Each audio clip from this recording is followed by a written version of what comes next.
Hello student, welcome in this session.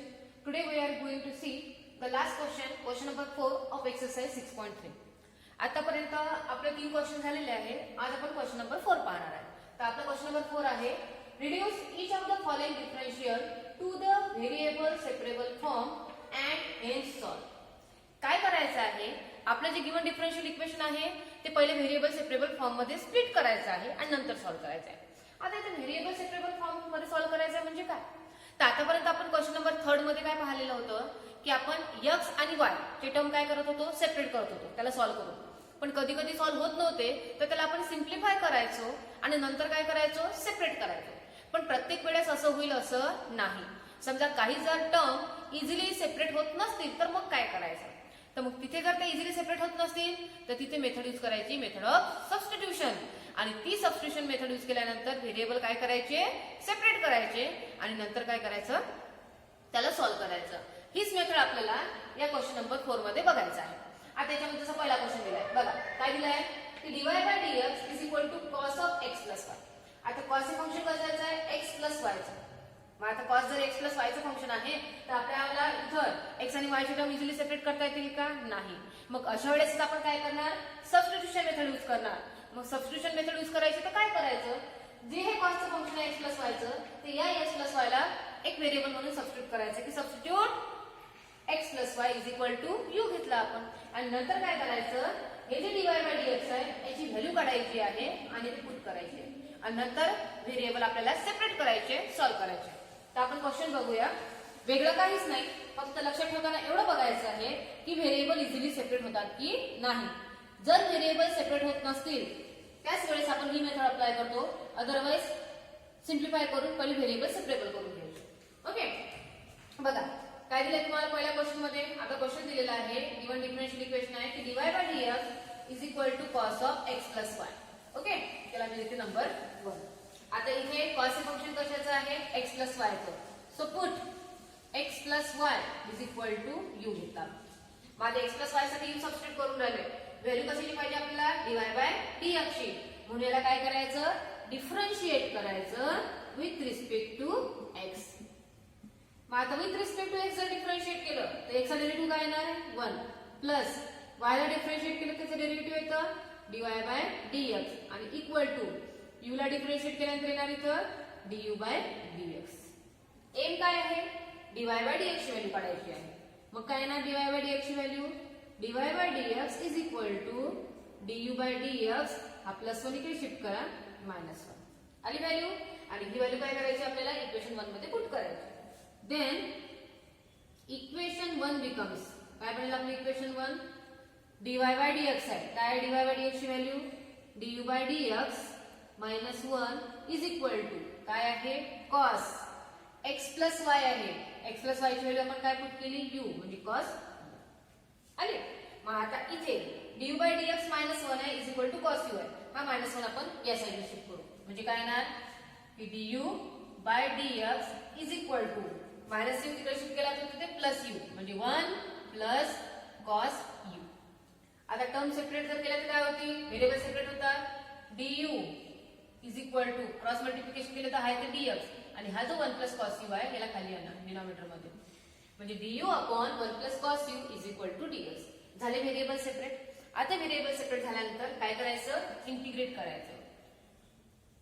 Integrating both side, integration केल्यानंतर काय येणार, integral du upon 1 plus cos u is equal to integral dx. आता बघा 1 plus cos u आहे, आपल्याजवळ 1 plus cos 2u चा formula आहे. Okay, मग आपण इथे काय करायचं, तोच फॉर्म्युला इथे अप्लाय करायचा आपल्याला. तर हा येईल du upon 2 cos square u by 2. कारण हा फॉर्म्युला आपल्याजवळ 1 plus cos 2 theta is equal to 2 cos square theta. इथं जर डबल अँगल असेल इथे त्याचा हाफ होत असते, पण इथे डबल अँगल नाही, इथे सिंगल अँगल आहे u, त्याचा हाफ केला तर काय घ्यावं लागेल तुम्हाला, u by 2 is equal to integral dx. Okay, हा 1/2 कॉन्स्टंट आहे. काय ना इंटिग्रल 1 अपॉन cos ला काय लिहितो आपण sec, म्हणजे ती टर्म काय होणार sec square u by 2 du is equal to integral dx. चला इंटिग्रेशन घ्या. हा 1/2 कॉन्स्टंट आहे into sec square u by 2. तर sec स्क्वेअर चे इंटिग्रेशन असते tan ओके, म्हणजे याला लिहिताना काय लिहायला लागेल, tan u/2 अपॉन या u/2 चा काय घ्यायला लागेल, डेरिव्हेटिव्ह. तो येतो 1/2 is equal to dx integration येते x आणि प्लस काय करायला लागेल, इंटिग्रेटिंग कॉन्स्टंट घ्यायला लागेल c. आता इथे हा 1/2 काय होणार, कॅन्सल. तो कॅन्सल केल्यानंतर आपला आन्सर काय येणार की tan u/2 is equal to x plus c. आता आपला जो डिफरन्शियल इक्वेशन आहे ते u मध्ये आहे का, नाही. ते कशामध्ये आहे, x आणि y मध्ये. म्हणजे आपल्याला काय करायला लागेल की u ची व्हॅल्यू रिसबस्टिट्यूट करायला लागेल आणि u ची जी व्हॅल्यू आपल्या जवळ ती आहे x प्लस y. म्हणजे आपलं डिफरन्शियल इक्वेशन काय बनणार मग इथं, इक्वेशन काय बनेल, tan x plus y upon 2 is equal to x plus c. म्हणजे काय केलं आपण की गिवन जे डिफरन्शियल इक्वेशन आहे त्या गिवन डिफरन्शियल इक्वेशनला पहिले सिम्प्लिफाय करण्याचा प्रयत्न केला, पण ते सिम्प्लिफाय होत नाही. व्हेरिएबल इझिली x आणि y चे सेपरेट होणार नाही टर्म्स. मग आता काय करायचं, हे जे x आणि y चे व्हेरिएबल आहे हे सेपरेट करायचे. मग इथं आपण जी मेथड यूज केली आहे की मेथड ऑफ सबस्टिट्यूशन यूज केली आहे. मग आपण x plus y equal to काय पुट केलं आहे, u. आपला जो क्वेश्चन आहे त्यामध्ये आपल्याला dy/dx दिलेला आहे. मग आपल्याला dy/dx ची व्हॅल्यू काढायला लागेल. म्हणून आपण given equation x plus y equal to u ला काय केलं, डिफरन्शिएट केलं विथ रिस्पेक्ट टू x नी. आणि त्याला डिफरन्शिएट केल्यानंतर आपल्याजवळ dy/dx ची व्हॅल्यू आली आहे. ती व्हॅल्यू आपण इक्वेशन 1 मध्ये पुट केली. इक्वेशन 1 मध्ये पुट केल्यानंतर जे आपलं इक्वेशन 1 आहे ते u आणि x च्या टर्म मध्ये आहे. म्हणजे आता आपलं एम काय आहे, आपल्याला u च्या आणि x च्या टर्म काय करायचे आहे, सेपरेट करायचे. तर इथे बघा आपण u आणि x च्या टर्म काय केले आहेत, सेपरेट केले आहे. आणि त्या सेपरेट झाल्यानंतर आपण त्याला इंटिग्रेट केलं आहे. आणि इंटिग्रेटिंग केल्यानंतर जी व्हॅल्यू तुम्ही सबस्टिट्यूट केली आहे ती रिसबस्टिट्यूट करायची. जसं u मध्ये आलं ना तुमचा आन्सर, पण आपला गिवन जे डिफरन्शियल इक्वेशन आहे ते x आणि y मध्ये आहे. तर ते u ची व्हॅल्यू रिसबस्टिट्यूट करून आपला आन्सर आला आहे tan of x plus y upon 2 is equal to x plus c. अशा प्रकारेच आपल्याला क्वेश्चन्स सॉल्व्ह करायचे आहे. हार्ड किंवा असं काही वेगळं असं काहीच नाही. व्यवस्थित जर सॉल्व्ह करत गेले तर आपल्याला त्याचा आन्सर मिळते. अशाच प्रकारे सेकंड क्वेश्चन दिलेला आहे. पण सबस्टिट्यूशन हे सगळ्यामध्ये x प्लस y सेम होणार नाही. तुम्हाला कधी कधी सिम्प्लिफाय करून सुद्धा सबस्टिट्यूशन काय करायचं हे कळलं पाहिजे. केव्हा करतो आपण सबस्टिट्यूशन, ज्या टर्म इझिली सेपरेट होत नाही अशांसाठीच आपण सबस्टिट्यूशन यूज करतो. अदरवाईज सबस्टिट्यूशन करायची आवश्यकता नसते. सेकंड जे एक्झाम्पल दिलेलं आहे, सेकंड एक्झाम्पल आहे x minus y whole square dy/dx is equal to a square. हा सेकंड क्वेश्चन दिला आपला. ओके, आता यामध्ये काय करणार पाहता. गिवन डिफरन्शियल इक्वेशन काय आपलं, given equation is x minus y whole square dy/dx is equal to a square. Okay, this our equation number 1. आता यामध्ये x minus y whole square आहे, सेपरेट करता येईल का dy/dx सोबत, नाही. तर इथे दोघांमध्ये मल्टिप्लिकेशनचं रिलेशन आहे.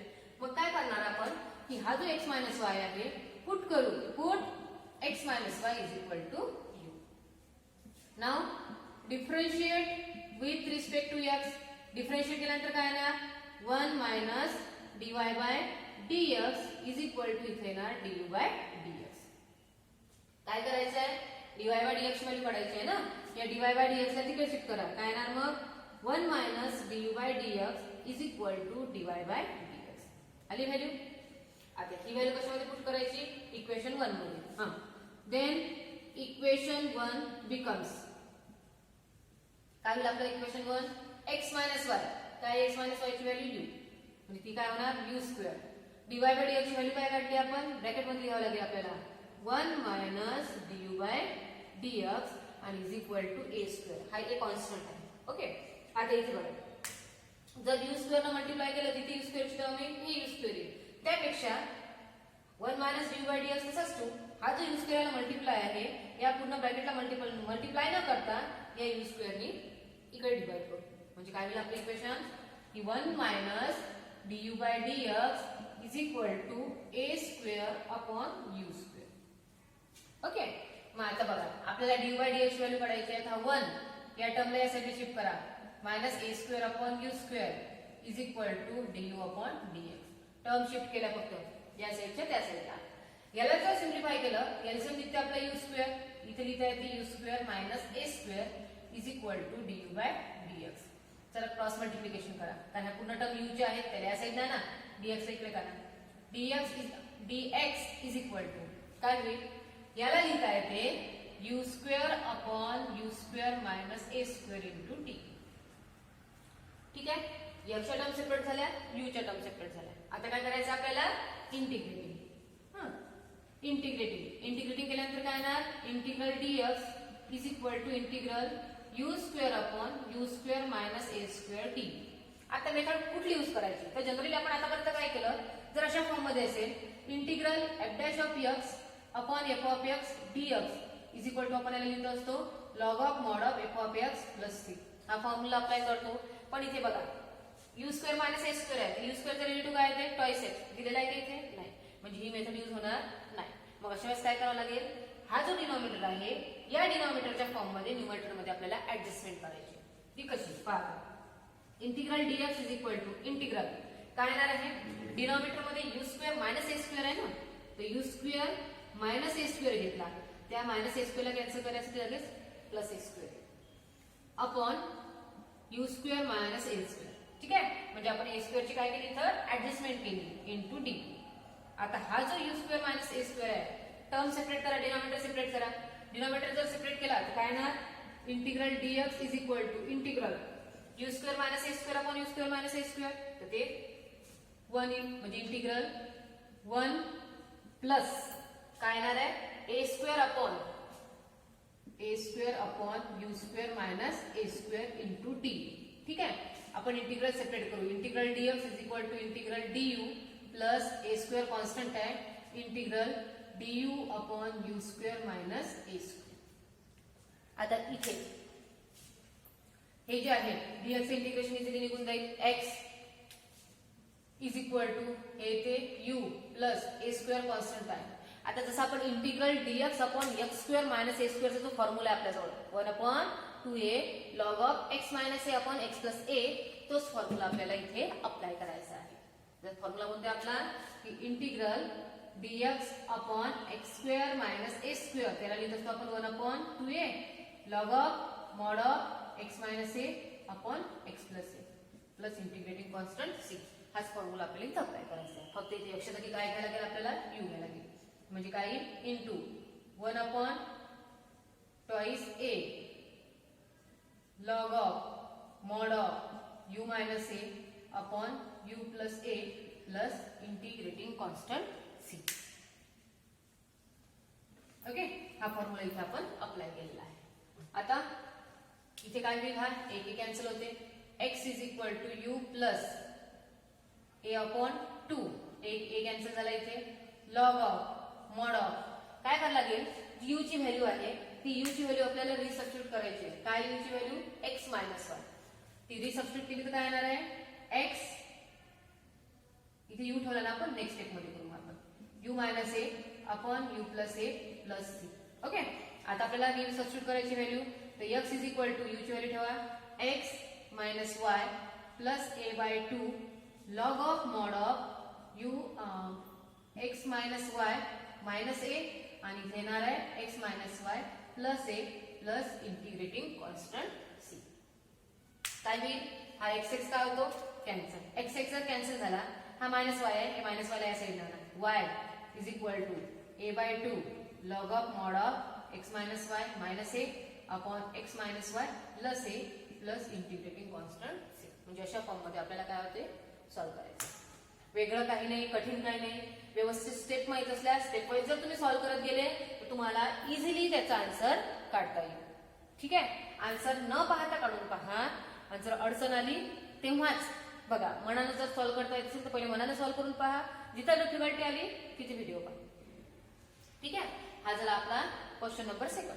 सबस्टिट्यूशन काय केलं आपण? ते सबस्टिट्यूशन काढलं पाहिजे आपल्याला नेमकं काय करायचं आहे.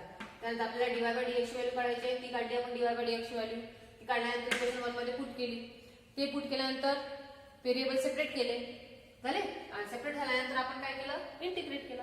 इंटिग्रेट केल्यानंतर आपला आन्सर एक्स आणि वाय मध्ये पाहिजे, आपण आन्सर एक्स आणि वाय मध्ये काढलं. हा झाला आपलं example number 2. Okay, next example आहे एक्झाम्पल नंबर 3. आता थर्ड नंबरचं जे एक्झाम्पल आहे हा ते थोडं वेगळं आहे. त्यामध्ये दिलाय थर्ड नंबर मध्ये x plus y dy by dx is equal to sec x square plus y square. बाकी दिला क्वेश्चन काय आहे तुमचा x plus y into dy by dx equal to sec x square plus y square दिला. आता इथे substitution काय करायचं आहे. आता एक्स प्लस वाय ही टर्म कंबाईन नाही, कंबाईन आहे का नाही. वाय हा डीवाय बाय डीएक्स ला मल्टिपल दिलेला आहे, त्यामुळे ही स्टेप सेपरेट आहे. एक्स आहे आणि plus y dy by dx आहे. कंबाईन टर्म कोणती आहे sec of x square plus y square. आता सेकचा एक्स आणि वाय आपल्याला सेपरेट करता येईल का नाही. मग आपण काय करणार आहे सेकचा जो कोई हे दिलेला आहे angle x square plus y square त्याच्यासाठी आपण सबस्टिट्यूशन यूज करू. म्हणजे पहा सगळ्यात पहिले गिवन इक्वेशन कोणतं दिलं आहे. गिवन डिफरन्शियल इक्वेशन दिलेलं आहे तुम्हाला x plus y dy by dx is equal to sec x square plus y square आहे. This is equation number 1. काय पुट करायचं आहे put x square plus y square is equal to u. ठीक आहे. मग त्याला डिफरन्शिएट करा. हा differentiate with respect to x. Differentiate केलं तर एक्स स्क्वेअरचा डेरिव्हेटिव्ह येतो ट्वाइस एक्स प्लस वाय स्क्वेअरचा येतो 2y into dy by dx is equal to येणार इथं du बाय dx. आता इथे बघा इथे x plus y dy by dx आहे. 2 बाय इथे फक्त 2 आलेला आहे. 2 ने डिवाइड केलं तर काय येणार आहे x plus y dy by dx is equal to 1 by 2 du by dx. 2 ने डिवाइड केलाय आले पूर्ण टर्म जशी आहे तशी. मग आता काय करायचं आहे ही व्हॅल्यू इक्वेशन 1 मध्ये पुट करायची आहे. देन इक्वेशन 1 बिकम्स सरळ सरळ व्हॅल्यू आली आहे वाय डीवाय बाय डीएक्स किंवा फक्त डीवाय बाय डीएक्स व्हॅल्यू काढायचं काम नाही कारण की पूर्ण तुमची लेफ्ट हँड साइड आलेली आहे म्हणून ती जशीच्या तशी ठेवली.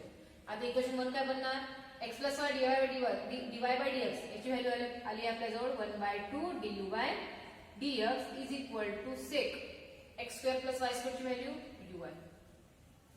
मग आता काय करायचं आपल्याला टर्म सेपरेट करायचं आहे.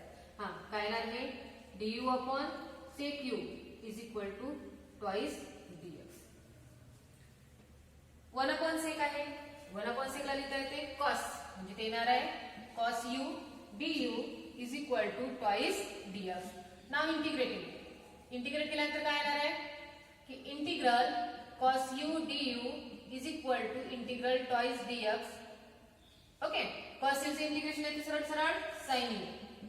sin u is equal to twice x plus integrating constant काय घ्यायचा c घ्यायचा आहे. आता एम काय निघाला आपला आन्सर. काय करायचं आहे u ची व्हॅल्यू रिसबस्टिट्यूट करायची आहे. काय u ची value x square plus y square म्हणजे sin of x square plus y square is equal to twice x plus c. हे झालं आपलं एक्झाम्पल नंबर 3. साधं सरळ सोपं आहे. फक्त सबस्टिट्यूशन कळलं त्यानंतर तुम्ही ते इझिली सॉल्व्ह करू शकता. आता हा झाला question number example number 3. Next example दिलेला आहे. आता त्यामध्ये सबस्टिट्यूशनच यूज करायचं आहे पण टर्म सोबत न देता थोड्या सेपरेट फॉर्म मध्ये दिले आहे. आता सेपरेट फॉर्म म्हणजे कसं आता आपलं जे डिफरन्शियल इक्वेशन दिलेलं आहे 4th नंबरचं ते 4th नंबरचं डिफरन्शियल इक्वेशन घेऊनच घेऊ आपण. छोटंच एक्झाम्पल दिलं आहे cos square x minus 2y is equal to 1 minus 2 dy by dx. काय दिलं आहे cos square x minus 2y is equal to 1 minus 2 dy by dx. हे आपल्याला दिलेलं आहे एक क्वेश्चन नंबर एक्झाम्पल नंबर 4. हे झालं आपलं इक्वेशन नंबर 1. काय करा cos स्क्वेअर cos अँगल कशाचा आहे x मायनस 2y चा म्हणून आपल्याला काय करावं लागेल put x minus 2y is equal to u. Now differentiate with respect to x. डिफरन्शिएट केल्यानंतर काय येणार आहे 1 minus 2 dy by dx is equal to सरळ सरळ काय येते du. आली व्हॅल्यू हे पहा 1 minus 2 dy by dx 1 minus 2 dy by dx याची व्हॅल्यू सरळ सरळ काय येणार आहे du बाय dx. ओके पहा मग आता देन इक्वेशन 1 बिकम्स काय बनेल आपलं equation 1 cos square u is equal to इकडे येते du अपॉन dx. करा cross multiplication dx is equal to du upon cos square u. 1 upon cos square ला लिहिता येते sec square u sec square u du.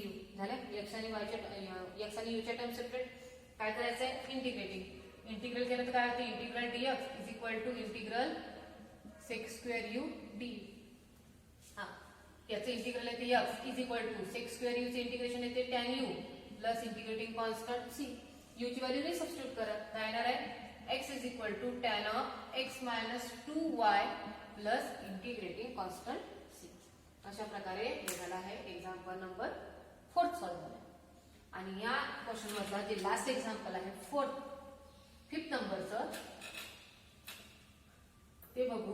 Question छोटा आहे, त्यामध्ये 5 सब question दिलेले आहे एका टाइपचे, फक्त थोडंसं सबस्टिट्यूशन वेगळं दिलेलं आहे. ओके, 5th नंबरचे जे एक्झाम्पल आहे ते दिलं आपल्याला 2x minus 2y plus 3 2x minus 2y plus 3 dx minus second bracket आहे x minus y plus 1 into dy is equal to 0. Okay, हे दिलं त्यांना when x is equal to 0 आणि y is equal to 1 दिला. हा question number 5 वर. आता या क्वेश्चन नंबर 5 ला सॉल्व्ह करायचं आहे. इथे कंडिशन दिली आहे तुम्हाला, काय म्हटलेलं आहे, हे जे आहे when x is equal to 0 and y is equal to 1 दिला आहे.